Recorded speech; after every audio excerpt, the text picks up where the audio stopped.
Korea, South Korea. And for all of the 18 right there, you would know him as your pinuna. We have Pablo. Hi! Hello po, kamusta po kayong lahat? Live na live sa Blue Sound. Indeed. Well, ang interesting no, ngayon kasi nasa bus in Busan tayo. Oo nga diba? po Wish Busan. Oo, Wish Busan.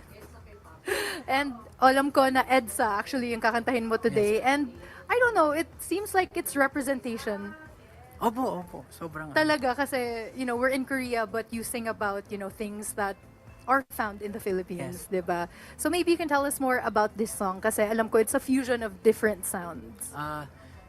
EDSA po is a rap song. Pero ang message po niyan is, alam naman po natin yung EDSA very traffic siya. Hindi naman natin maikakahilayan.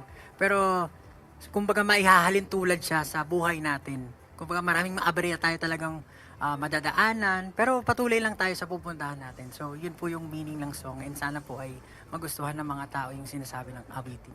There you go. So without further ado, wishers, it's time to hear this song coming from Pablo. This song coming from Pablo. Here is EDSA on Wish, South Korea.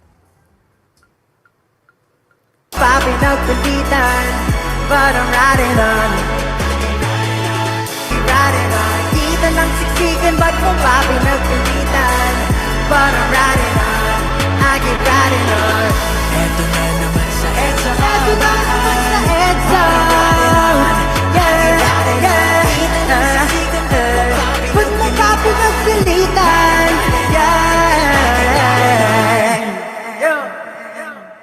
Let's go! All right. Thank you